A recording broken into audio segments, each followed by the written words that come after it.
Iping, sinusubukan kong pairalin ang diplomasya dito sa kabila ng kung ano-anong nadidinig ko tungkol sa inyo. Pero, nagkamali ako. Eh sana naman po, kung tama yung ginagawa ninyo. Eh wala ka naman palang pinagkaiba dyan kay Doray. Hindi ko gusto ang tabas ng dila mo, Iping. Baka nakakalimutan mo kung sinong kausap mo. Tandaan mo, ako ang direktora sa bahay ampunan na ito. Ako ang masusunod dito dahil ako ang amo at ikaw ang hampas lupang utusan lamang. Nalalaman ko po yun.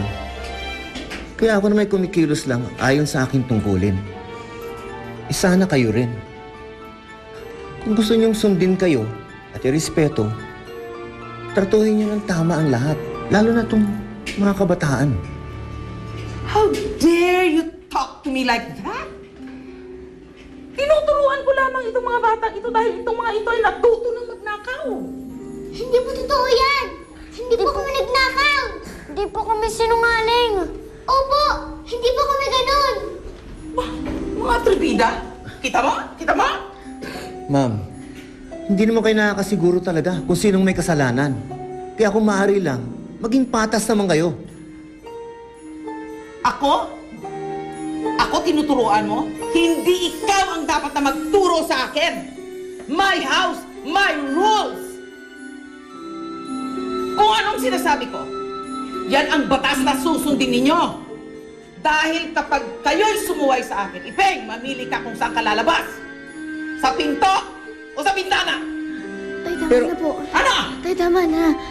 Pasensya na po, Miss Kasimsiman. Pasensya na po. Pasensya na po. Ano? Okay!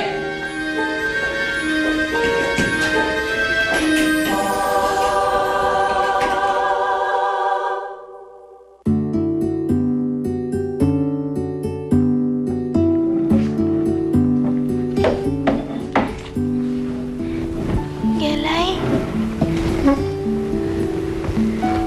Alice? Shh! Huwag kang maingay. Pumunta ako dito para makakain na kayong dalawa. Si Alice, ayoko po mapagbintangan na naman. Huwag kayong mag-alala. Pagkain namin to ni Tatay Ipeng. Tsaka alam ko naman na hindi kayo may kasalanan nun eh. Kaya na. Kahit kailan, Ate Alice, hindi po kami nagnanakaw ni Ivan. Alam ko, hindi ako naniniwala sa mga binibintang sa inyo. Alam ko na mababait na bata kayo. Eh, paano? Paano po kayo ni Tatay Ipeng? Huwag niyo na muna kami intindihin. Makita lang namin kayong kumakain, busog na kami. Maraming salamat po, Ate Alice. Napakabait niyo po sa amin ni Tatay Ipeng. Ano po, Ivan? Kain na kayo, ha? Kain ka na, Ivan.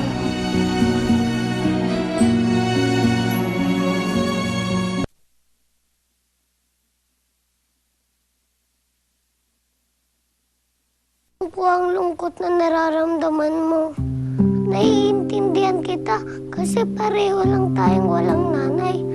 Pero sana wag kang mawalan ng pag-asa. Parang tulad ko, umaasa pa rin ako na magkikita pa rin kami ni Inay. At pag nakita ko siya, yayakapin ko siya ng mahigpit na mahigpit.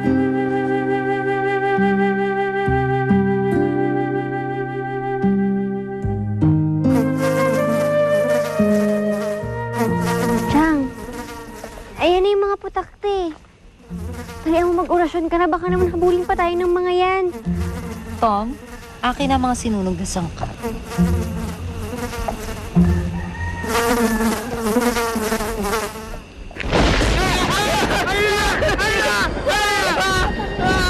Wala pa akong ginagawa. Talagang kidlat yung mga yan.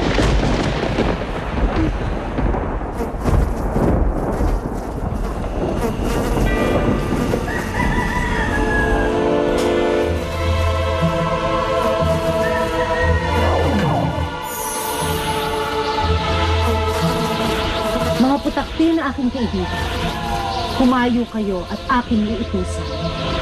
Hanapin ninyo ang babaeng kayo upang ang sumpay mawala ng tingin.